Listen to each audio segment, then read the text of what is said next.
Welcome to the Trauma Informed Lens podcast. I'm your host, Matt Bennett. Each episode we talk about the research and practical aspects of the trauma informed movement. This podcast is not designed to replace mental health services. If you feel uncomfortable or triggered by our discussion, please consider seeking your own trauma treatment. In no way is seeking treatment an admission of weakness. It is a chance to build resiliency and experience post-traumatic growth. You can find show notes, resources, and more at traumainformedlens.org.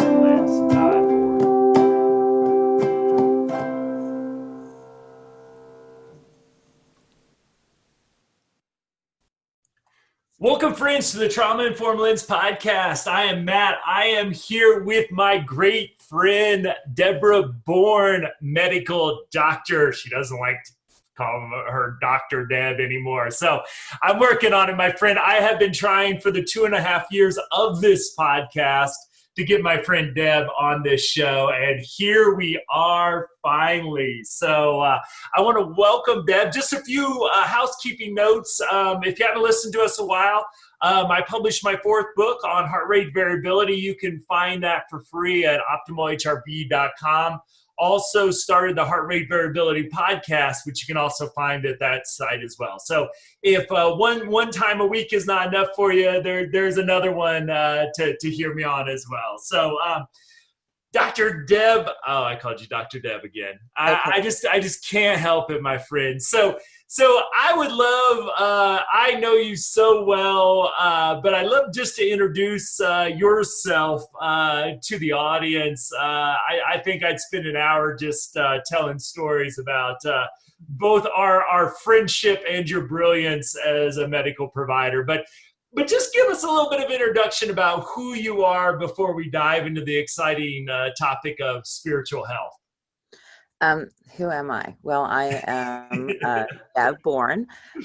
I am the hardest job I've ever had is being a parent. So you could call me Mom Borne. That's why I have a hard time with the doctor mom because it was harder than medical school being a parent. So I'm a physician, social worker. I'm an HIV provider and addiction specialist. Currently in the COVID response, I'm overseeing San Francisco's health policy for people experiencing homelessness. And that's the population that I mostly focus on with my work. I've been a medical director of a large clinic. I have overseen programs. I do consult services in the hospital and social medicine. And my love and my passion is to help support my colleagues in finding their truth to help them be the best healer they can be. So that's why I'm here today. Wonderful. And I'll just brag about you for a minute. The Dr. Deb is one of the most brilliant, empathetic, caring, intelligent people that I've met. I got to see her actually communicate one day out on the street in the Tenderloin in San Francisco with some of her patients.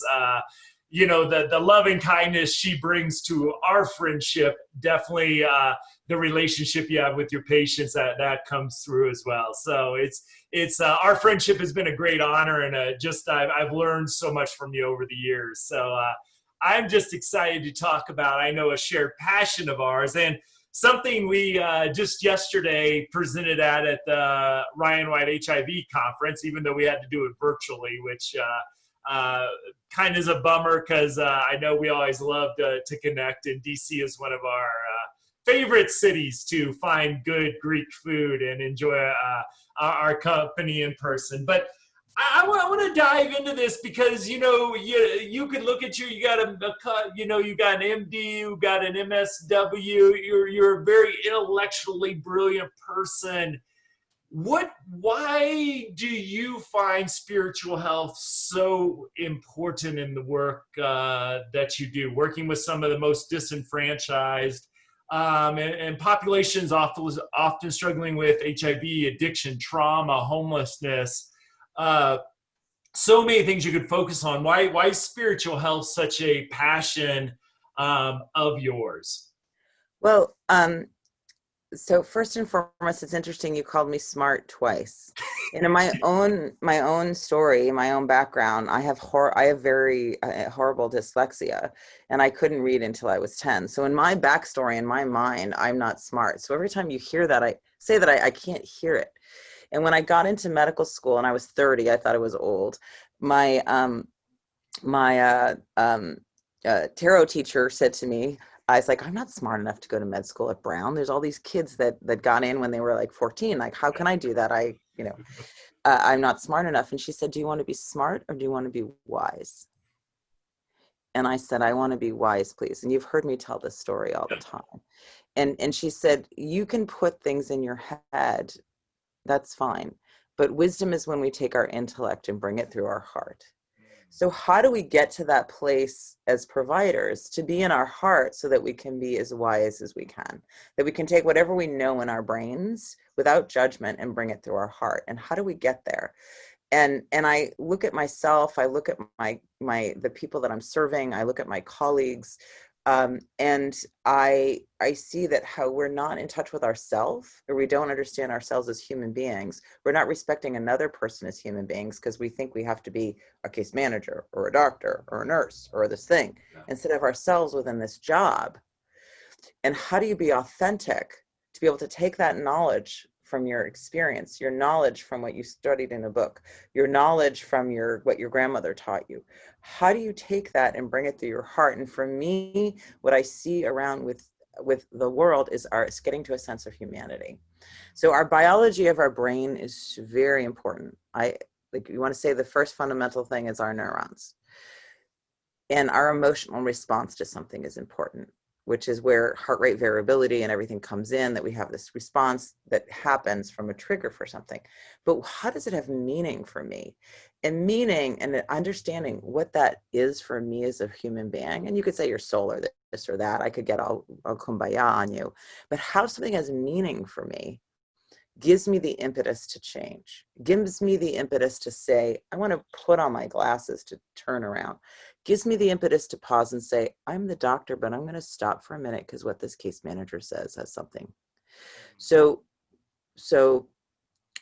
and one of the other fundamental things that I've learned besides wanting to be wise is that being a case manager, being the client, the patient, being the doctor, those are all seats at the table.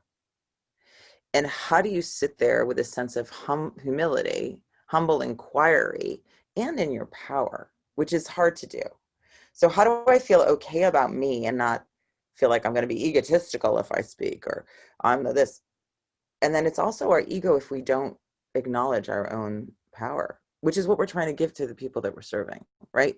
So if we can't sit in that place, how can we not offer it to another human being? So why spirituality and spiritual health? There's been a lot of research also looking at how we are as spiritual beings, how prayer, how meditation, which is the same thing, how those things actually impact our personal health, how that can impact our ability to collectively be there for another being or another soul. And it's always interesting to me that when we think about spirituality, that in medicine has come from palliative care. So why are the people that get it at the end of life? That palliative care really is about holding space for another person to determine how they want to be at this stage in their life. So why do we only do that palliative care technically is the last 2 years of your life, or hospice the last 6 months? Why do we take that approach in medicine only at the end? Why are we talking about how we're looking at someone's meaning, their values, what's important to them, and their autonomy, their control? It's only at the end. And that doesn't make sense to me logically. So how do we take all that end stuff that is so magical, that brings so much meaning? And I have to tell you, when I was a hospice doctor, it was easier because I didn't have to fix anyone.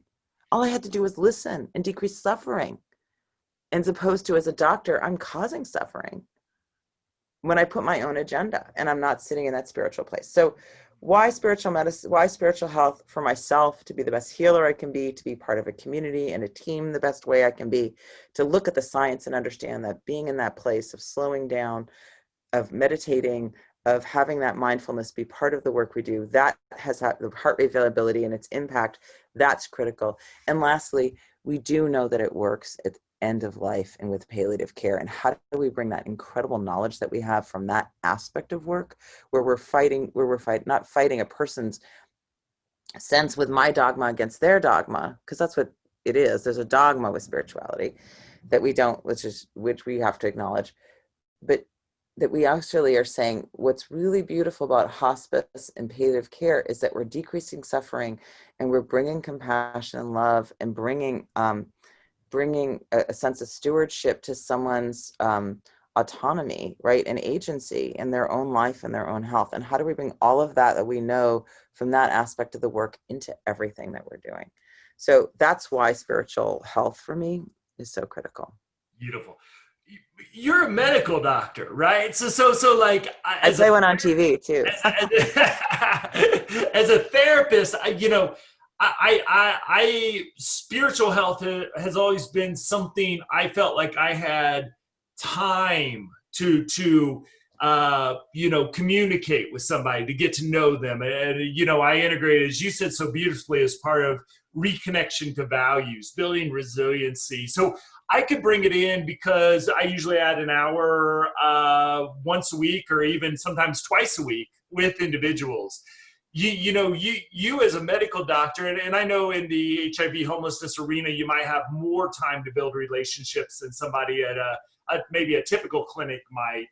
How does this come within when you're seeing patients? And I know who you work with, homelessness, addiction, so there's a lot of worries about where you're going to sleep tonight that's safe.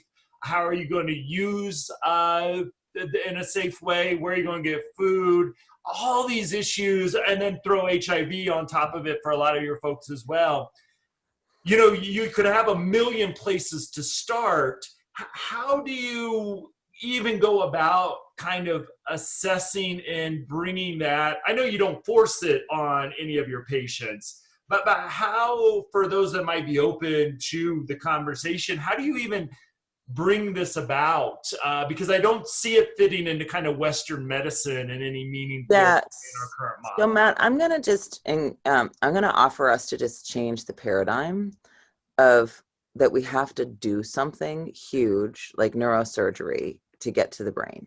Mm-hmm. And I'm just going to offer a fundamental part of trauma-informed care. And we did a webinar yesterday, and that they, talking about the critical nature of having a safe and a foundation for people, and that you can get deep diving into therapy and talk about your relationship, your mother or your abuser or whatever. But the most important thing, which in my world, we outreach and engagement, what does that do? What's the fundamental part? And the other thing I've been struggling with, and when you were talking as a policy person, I've been talking actually to the Board of Supervisors in San Francisco. I do a lot of behavioral health policy and other things, that it's not just about getting someone into treatment, it's about understanding that the second you meet someone is the beginning of care. And so how do we actually imbue that? And we're putting a lot of money into outreach and understanding it's a part of care, not just getting someone into a residential treatment program. So how do we actually establish a continuum?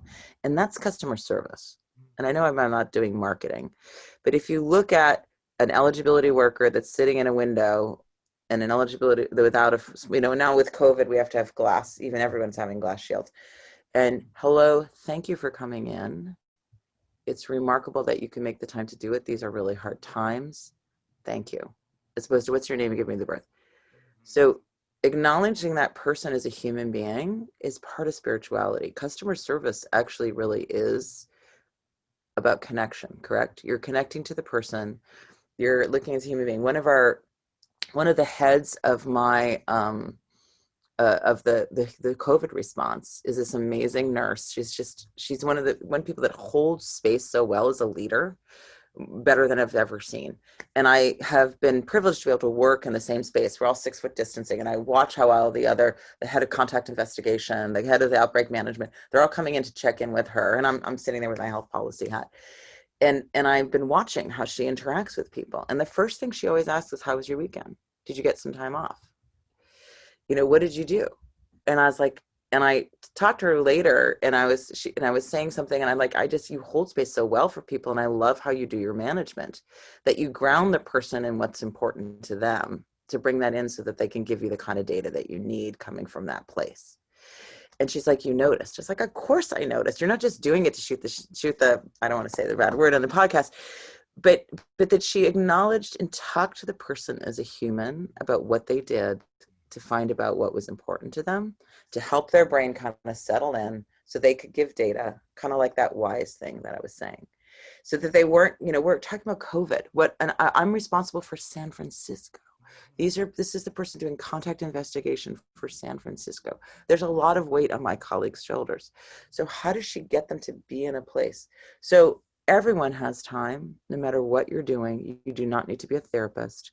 You do not need to have 10 hours to talk to the person from their human place. And how do you? Does that make sense? So fundamentally, because that works, right? Customer service works, and customer service is based on what is a connection. So connection to another human being, to something outside of yourself that's not about you. Because that person, when I answer the phone and I'm in a bad mood, hello, how are you? That not good customer service comes from a place of that person's having a bad day and had a lot on their table. That person who's calling you is really pissed that their computer's not working. Right. So how do you just say, hi, thanks for calling, I'm so sorry this is happening, right? That's a connection. And, when motivational interviewing, which we do and talk a lot of, you're causing the spirit of the space, and how do you open the spirit?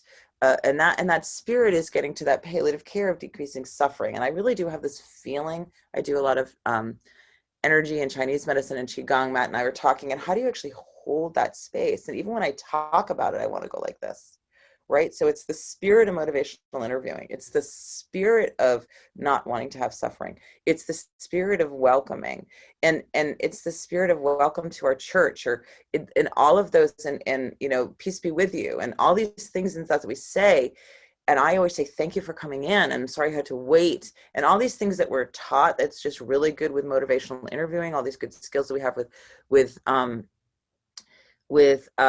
customer service, those are grounded on starting to talk about spiritual health in a person. Does that make sense? So every conversation is starting that. And I always have my one-liner that I've told you a lot of times that I always say, and I crack the case managers I work with up, is I always ask people their favorite color. Right? Even asking you're smiling. And when you look at kids and you see kids, and the first thing they ask each other is, what's your favorite color? I lived in New York. The first thing we ask is, where do you live? But what's your favorite? And then I might smile. I might be like, give me a coffee. But with kids, you're like, what's your favorite color? And they smile, because it's this universal connection they have with each other. And I will talk to the person who is like, has 17 bags with them and smelly and whatever. And I'll be like, dude, what's your favorite color? I mean, if it comes up, or, it's the way that I'm going to connect. Or I'll bring food, or something, I might bring candy. Here's some candy. Here's some whatever. I'm doing this welcoming thing. Come into our church. Come sit down at my table. Come out go walk on the park. It's this feeling of welcoming, and that you're welcome, which is the first part that can help us tap into the sense of that I'm a person. That I can get to a place of meeting. And I love that question, what's your favorite color? It's my screener, it's my welcoming thing to start to talk to people. And I mean, and then they get used to, like, you don't ask me questions like most doctors. Well, yeah, because I actually want to know about you. My job is to give you data about your health. You make the choices. I'm pretty scientific. I do research. I'm chop in the real world. In my brain, but I also understand, and I'm very methodical, and I do this because I'm glad that I have this heart that I want to know about the favorite color. But at the same time, I'm also a good clinician and a technician, and I want to do a good job. And these are techniques that I know will work. So that's where I usually start. So you don't have to have this whole psychotherapy, whatever time to be able to get to your sense of meaning. But the step and the foremost thing of this connection, Matt, is the first part of actually starting conversations where you're giving space to another person from a place of meaning and connection. There's a lot of great screeners out there. If you want to, do you want me to get concrete on you right now? Sure. Let's get concrete. Yeah. So, I think from my background, I love telling stories. When I went to medical school, I worked with this chaplain, and with another group of students on spiritual health. And that was, I couldn't go to medicine. I was like, how am I going to be in medical school? I also brought Patch Adams to come talk to my colleagues. But so, like, how am I going to do this thing? And we started this spiritual health program. And it was very, it brought me in a lot of interesting directions. And I learned a lot. And to be able to sit with a chaplain and what they bring in. And when you're in a hospital room and the chaplain comes in or whatever, the energy changes, right? This person like holds this thing. And that's when I was always like, why does that person hold this thing and not all of us give that feeling? And or you can sit in a hospital room and all the residents come in with their white coats and the doctor and the thing, and just imagine what that feels like, right? And the different feeling for the person. So part of the first thing that I think about with spiritual health is step one, how are you saying welcome and welcoming? How do I actually bring in that energy of the chaplain?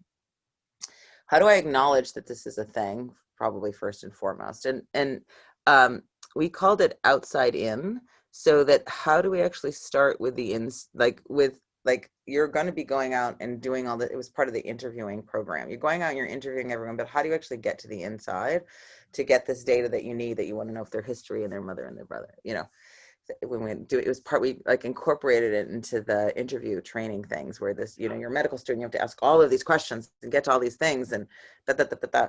So how do you actually get to your inside first? So the first part about spiritual health is about me, about what's important to me.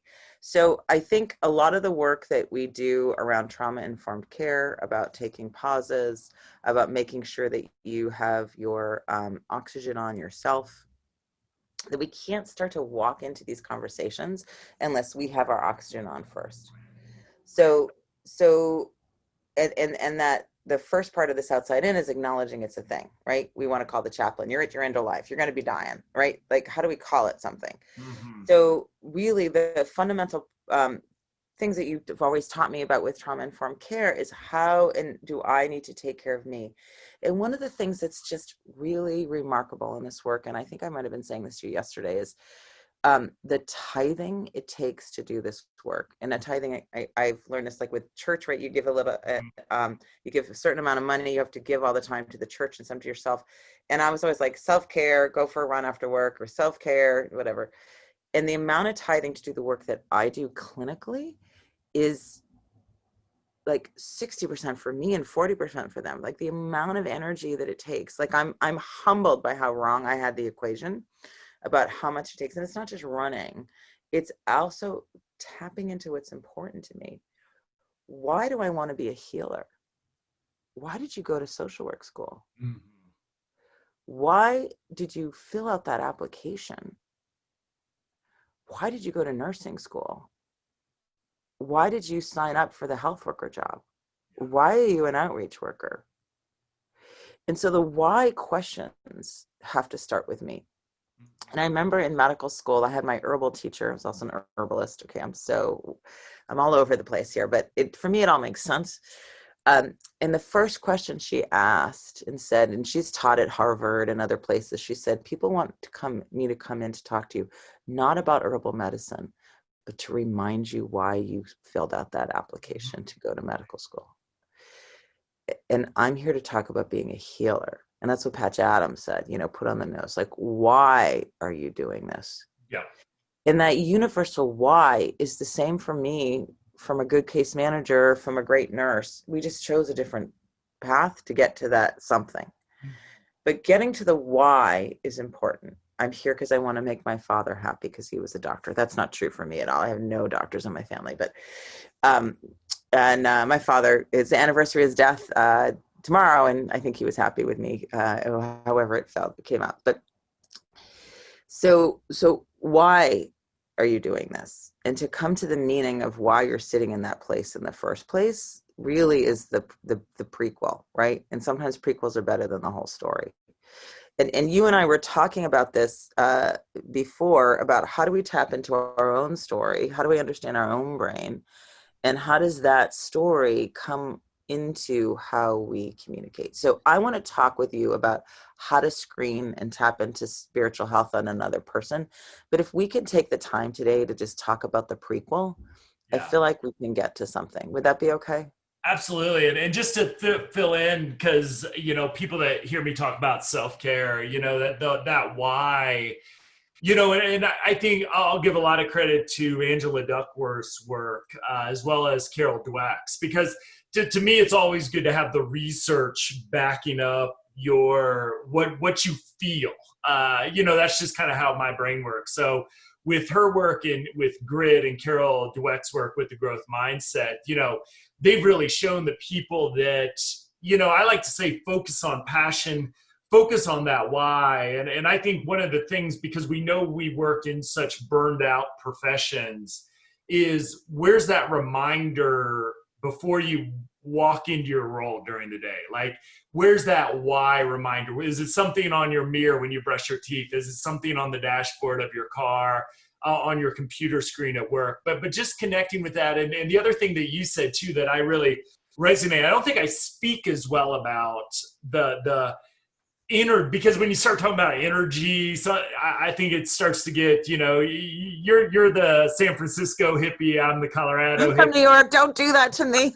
No, we get so stereotyped. I mean, we are who we are, but like, at the same time, it's like, we know emotions are contagious. So, while energy might turn some people off in some arenas, but really, what energy do we want to be contagious when we meet that person? And so much of our effectiveness is getting in touch with that why every day, because these jobs are hard and they're not necessarily worth most of the time the paycheck we make to do this work. So how does this connect me to my passion, to my values? And then centering ourselves around when somebody comes into me, what emotions do I want? What feelings do I want to be contagious? And if we miss those two things, I'm just afraid of our own health. And, as I title my self-care training, self-care is quality care. And so, yeah, I mean, I'm totally on board with that. And as someone who works in maybe the most dangerous situation for burnout, you're in a government system, you're working with you talk about vicarious secondary trauma, you're working with some of the most traumatized populations there is. You've got all this stuff going on. So what's that mean, with all your both intellectual knowledge and experiential knowledge? How does Deb Borne bring her best self to work every day? Okay, well, so I was thinking the thing that burns me out the most, I don't know if the thing that burns me out the most is dealing with thinking about how we deal with the board of supervisors, Yes. Much more than my patients, the patients I work with. But when you were talking just now, I kept on seeing this concept of this TV show with police officers, and they would have their morning huddle, and all the police I can't remember what show it was, and all the police officers would be sitting down, and the person's talking, okay. This is your assignment. This is your assignment. It's tough out there. Be safe. Mm-hmm. Right. So I do good work. And this was this concept that they all you are leveling the field, you're reminding yourself while you're there. This is your assignment, which is really important in trauma-informed care. What your job is, what your tools are, what your skills are, right? You know what your position, get your lane as much as possible, and how we communicate that in our role. I always say, if a jobs classification, all that stuff, you need to know what you're doing. Yeah. That's trauma-informed care. And I think that figuring out how we actually do our own sense of huddle like that every morning is really critical. And one of the things that's really important I've learned from is Mr. Rogers. So Mr. Rogers has ritual, right? He goes out to the world. He has a certain sweater on, and then he changes his sweater to sit down to make believe. He creates magic with Little Miss Kitty or whoever they were, and I can't remember all the folks there. And then he gets his sweater on and he goes home. So creating ritual has been really important. And I'm not saying it from a religious place. Getting your coffee, doing something. I told you I just lost my glasses. How do you lose your glasses in your own house? I don't have a glass ritual. And then I'm all frantic because I can't find my glasses. So really and I'm not saying OCD, but having ritual. And my kids in preschool, they went to this cooperative preschool because it's San Francisco, and they had cones. And those were the boundaries. And then you could do whatever you want in there, just no blood, right? So whatever the rules were once in the cones. And so what ritual does what having some structure within our own self does. And that's why it's fundamental for spirituality. That's why we see ritual in church, is doing something repeatedly in a certain way actually helps our brain to get into this place where we can get some safety, and we can get rituals to not healthy things. I mean, I talk about this with the folks that I work with. I'll get to me in a second because I know you asked about me, but like my patients who inject IV drugs, there's a huge ritual around strapping, doing it. If they have a person, the doctor, someone else hitting them, what's going on. And that ritual is really important. And I talk to them about what are you going to do about that ritual? Because it's not just about the opiates, it's about the ritual, about all of those things. So thinking about how you as an individual, how I as an individual are creating space for ritual, about creating sacred space in my house, about having some space where I can sit by myself, about how do I put that in my day. And that's a part of my self-care now, is I really like, I realize the importance. This goes with the tithing of how much for me, that I need X amount of time right now. And I just had my hip replaced.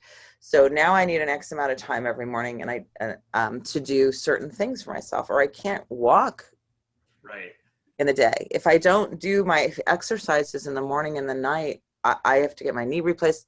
You know, I run around. I mean, I can show you, I up, down, sit down, I can move, and I want to have this body. So I create space for these rituals that I need to have. Brush my teeth is a ritual. So, and that has to do with spirituality. Does that make sense? So you're like, rituals give you the cones to be able to do stuff and be able to have space for the breath, be able to have space for meaning. Like you said, I have time as a psychotherapist or therapist, because I have space for it. Does that make sense? yeah. So the boundary about how we create space for ourselves is the first thing with spirituality, Yeah. in our own spiritual well-being. Well, And and if it's, I could just I add something to that, because does I that make think sense? that, yeah, absolutely. Because right now, especially, you dump a whole bunch of COVID stress on top of all of our lives, which all manifest. I'm worried about my parents' self, my business is, all this. And I know you've got a whole bunch of community work stress. We've all been dumped on in whatever way it is.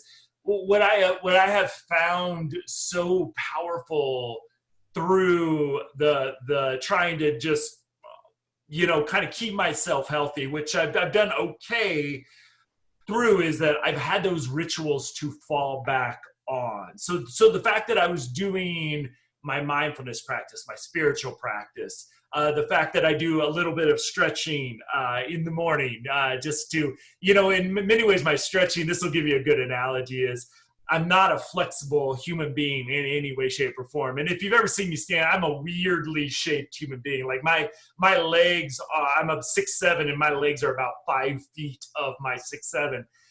So for the first time in my life, I can touch my toes. But I like that as part of my morning routine, is because you don't always see the physical benefits of mindfulness. Because I know my prefrontal cortex operates healthier because I read about that. But it's like, okay, I do my stretching every day and I can see that physical stuff.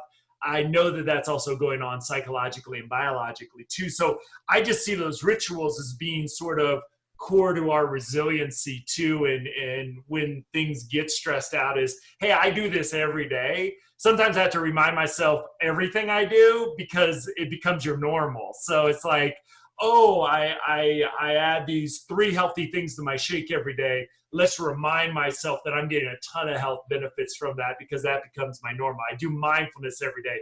It becomes my normal. But those rituals, I think, are just right now such a sense of resiliency for me personally. And it sounds like you're getting Yeah, that. especially with my glasses. So if I don't put my glasses in the place they're supposed to go, I've lost them and it's caused me stress. Yes. And so, and then, we can have rituals that are not for our healthiest choice. And we were talking earlier before we started taping about patterning and reprogramming. And that's a lot about the work we do with trauma or with addiction, in mental health or in health, and how we're actually taking patterns that might not be serving us to move them to something else. And I think the thing that you just said to me that rings really true is that, and I think about this with spiritual health and what I was saying about decreasing suffering and not putting judgment on what someone does, that we have to do that for ourselves.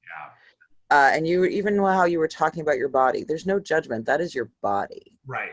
So how do you take breath and just saying, it's just me? So part of that is that to not be wedded to the outcome. And one of the most fundamental things within spirituality is that I do not judge. Like if you take end of life, I'm going to go to end of life because it's a way of us getting, someone's about to die. We get all of our judgment gone, right? Someone's about to die. Or someone was born, right?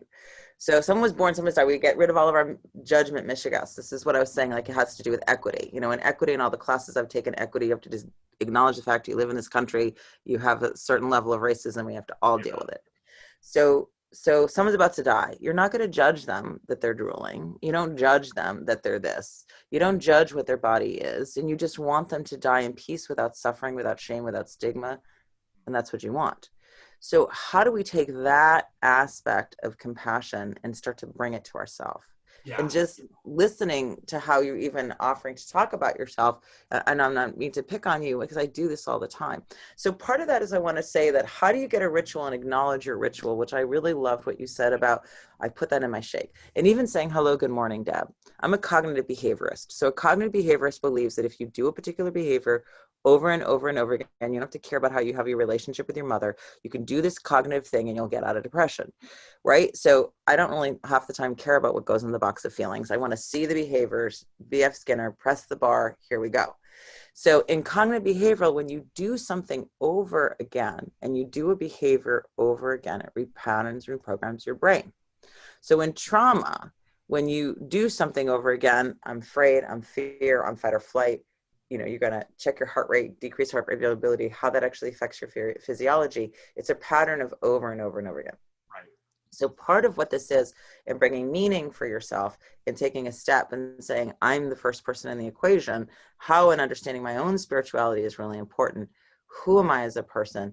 What would I want to say on my deathbed? Why am I in school? The reason why that works and why those scientists, those people you talked about, said that this is a fundamental portion of why that person's successful, is it levels our brain. It clears the slate. It like reprograms the computer. It resets the hard drive, because you're just saying, you're just saying, boop.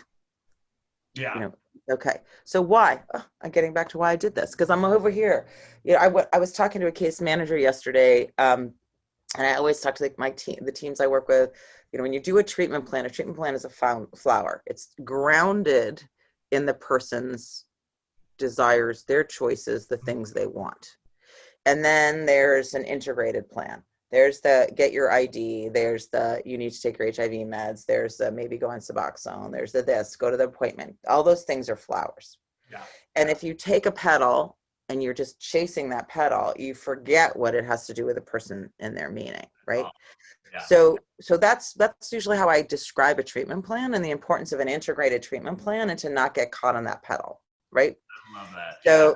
Right. So that's I do complex care management too, and do research around that. So I think about like how fundamentally, so let's get back to me as a flower, me as a petal, me as my integrated treatment plan, me as a healer. What's in that stem and that root, what grounds me and what I want to bring out to the world is, which is the flower part, right, is a healer. So what is my meaning? And so when you say why, it gets me back to the root and gets me away from the petal. Yeah. So I'm mad at that hospital because they discharged my patient and they did this or they did that. That's my trauma response. Mm-hmm. And to take a breath, and I was like, so why did I want to be a healer? I didn't want to be a healer, so I'd be mad at that hospital, right? Because I can get mad at that hospital. So in the morning, and getting back to the question of what do you do, Deborah Borne? So I work with people that are reflecting to me, and I say, listen, I talk really fast. I could be a dominatrix. I want to be the best person. All those things. If I do this, tell me I do this, right? I do this with you all the time. And if I'm annoying you, if I'm talking too much, if I go on a tangent, just bring me back. So part of that is just leveling and getting to this place of professionalism. And that's why I get back to spirituality, because what has meaning to me? did I go into medical school to be the top of my class, to be the this, the that, or whatever? No, I went to medical school because I wanted to be a healer and I wanted to be able to offer services to people that were underserved. That was important to me. I'm going to work because I want to stop the spread of HIV or whatever it is that I have meaning. So in the morning, I have these rituals and I try to stop. Now, when I went to medical school, when you were talking, I thought of the story. So like, I feels like I'm on a tangent, but I'm not. I was like, if I'm going to go to medical school and I'm going to study this stuff that I don't know if I'm even interested in, though I love anatomy and all that jazz, I'm going to learn the harmonica because that's important to me. I never really got done with the harmonica. The other thing I wanted to do was chaturanga. So chaturanga is this thing in yoga where you're on the ground and you push yourself up and you can do push-ups and everything. And dude, I could not do chaturanga. And I would every morning, as part of my ritual, go say hello to my plant that I kept alive. I don't do that very well right now, but I watered the plant, said hello to the plant, and I laid down on the wood floor in Providence, Rhode Island when I went to Brown's medical school, and I was like, I'm going to do this. And I remember just staring at the wood and pushing. And I was like a year. And it's kind of what I say to people with trauma. And I was like, if we keep on doing this pattern, then you're letting those MFs that did this to you win. Yeah. And I look at myself, and when you say, what do you do for a human being? You use your skills and the things that work for you. And mine is stubbornness. Or you use the thing that's innately part of you. And you don't get to that unless you think about spirituality. Who am I is another part of spirituality. So what has meaning to me, but who am I? Mm-hmm. What do I do? What's my inherent nature? I'm inherently selfish. I'm inherently whatever. It's just you. Yeah. Right. And my boyfriend broke up with me because I was too stubborn. Right. And my father used to say, you're too stubborn. But man, I'm stubborn because I got chaturanga, and I'm stubborn. That's why I'm a good healer. Right. Yeah. And I'm stubborn. That's why I've dealt with my trauma as much as I can. And I'm not going to let it own me. When I meet my maker, I'm not going to have it in my body. So that what is your essential nature without judgment? So it's the why am I doing this? And then who am I? Yeah. Awesome. And that's how Deb Borne, that's how I think about it for myself, is that what's my essential nature and what's going to help me deal with my own trauma? Because I've had I've had trauma history. I mean, we all have trauma, we're human beings. I was traumatized, whatever, but I had a lot of childhood trauma that helped shape my brain and brought me to my journey now. But how do I use my inherent nature?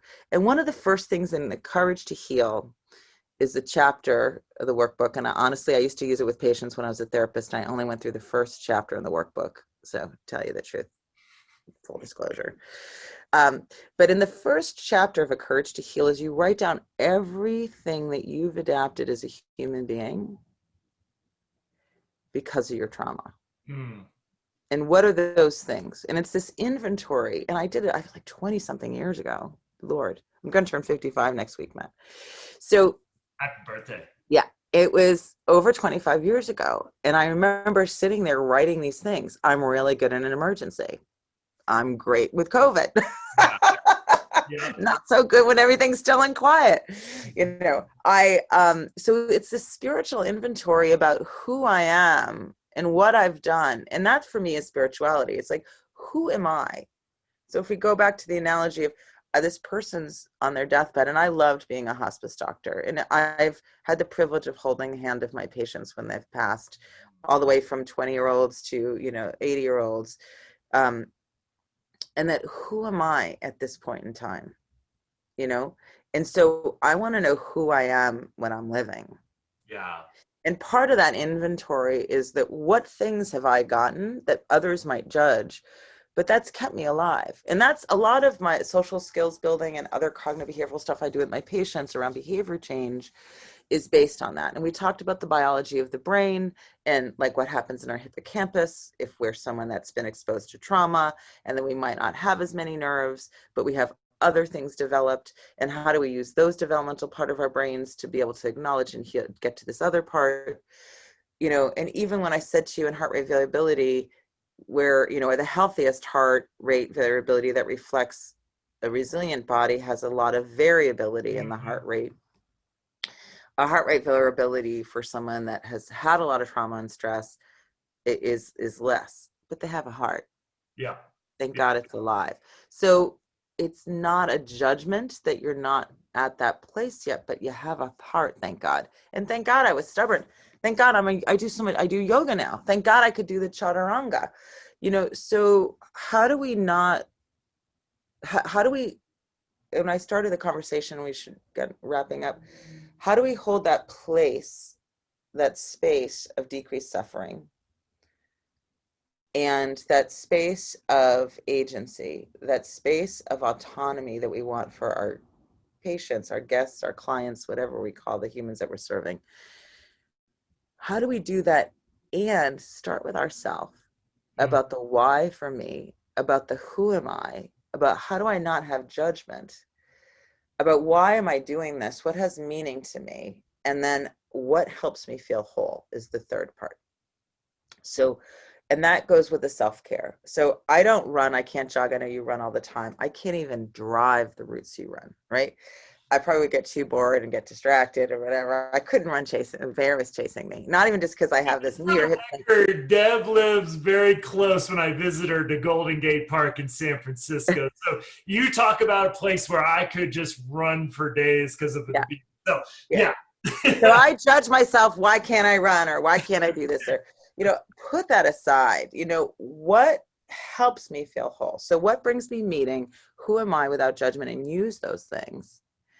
And then what makes me feel whole? What do I enjoy? I love knitting. I just want to show you something, and I knitted.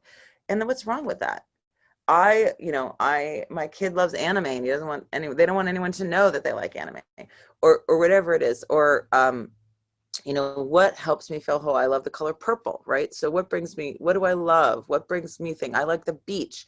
Do you like animals? Those are all things that connect us. Those are spiritual things that we have that are part of our spirituality. I like to go to church. So when you ask, I always say this, when you ask 80% of the whole world population, what helps them feel a sense of awe, feel connected, people say nature.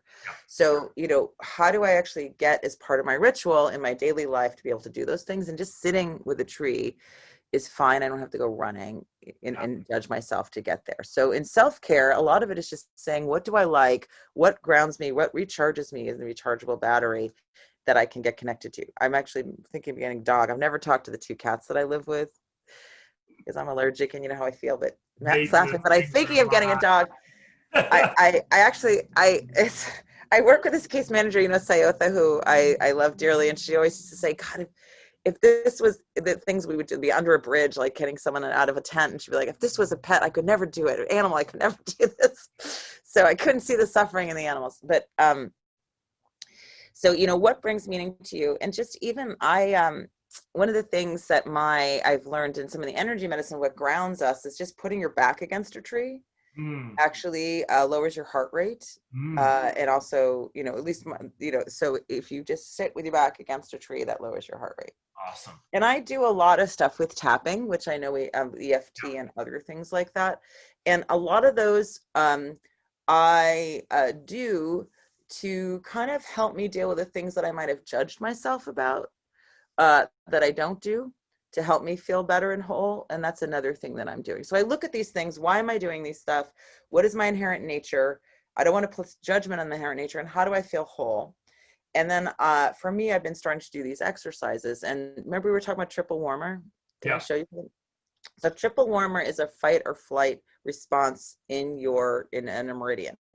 And triple warmer starts at your finger and goes up and around and goes over your ear. So when people go like this, you don't do that because you don't have long hair, but people go like this, you're actually relaxing yourself. You're relaxing your triple warmer. Isn't that cool? And so so the triple warmer, just to relax it, it starts here and it goes back here. And so a tapping technique is you start on your left side and you tap around, and you start because your brain hears things that are negative on that side of your brain. You take what you want to work on and you say it in a negative. So what I'm working on is I want to be more grounded at work. I want to be the best grounded flower I can be. So I'm there for San Francisco, right? I want to be there for my colleagues. So I do that. I'm not grounded at work. I'm not grounded at work. And I do it on the left side. I'm not grounded at work. I'm not grounded at work. That's part of my ritual, because being grounded is part of my spirituality. My connection is human beings. I want to be there in a way that brings help. I want to be the helpful person, the best Deb I can be for human beings, because that's my spiritual connection, is other people, not God. And then I do the right side. I'm grounded at work. I am grounded at work. I'm grounded at work 5 times. I'm grounded at work. And I'm doing it for 30 days. That's part of my tapping thing that I'm doing for myself. So in conclusion, what do I do for my sense of spirituality?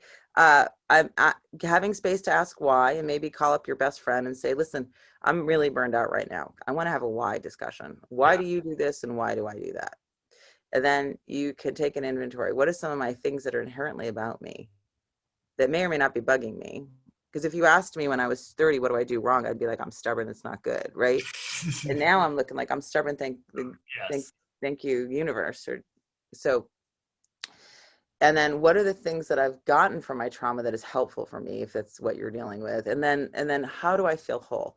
What things bring me wholeness? Is it going to church? Is it going out in nature? Is it exercise? Is it exercising with my friend and laughing, which is a spiritual experience, right? You're connecting to another person, something outside of yourself that brings meaning to you. Is it my animal or my pet? Is it music? Is it these things? And getting those things that bring you wholeness, and make sure it's part of your daily something. Beautiful. Well, I feel like we could talk for another 3 hours, but maybe I can get you back on the show before 2023. All right, so I'm going to ask you. So I will come back. This is what I'd love to do. So this is the prequel. The prequel is you. And talking about you and your own spirituality. And I feel like that's the basis of it. And I'd love to talk about how we do this with each other at work. And I'd like to talk about other ways that we can do it. And I really would love to take some time to talk about the biological nature of all of this and get in some research. Deb will come back on my show soon. No, it's only about yourself. It's Deb about will you. not put me off for another 2 years. Deb will not put me off for 2 years. Deb, thank you so much. I'm glad to share. I know a lot of our audience knows you already because of our connection and my connection to the HIV and healthcare for the homeless world. But such a gift to have you on the show, and an open invitation, of course. So thank you, everybody, for joining us. I'll maybe throw a little information about Deb on the show notes for this, but you can find all that information, videos, all kinds of stuff at traumainformedlens.org. Deb, thanks again, and I want you back soon, my friend. Yes, we'll do it very soon. Thanks, everybody. Take care of your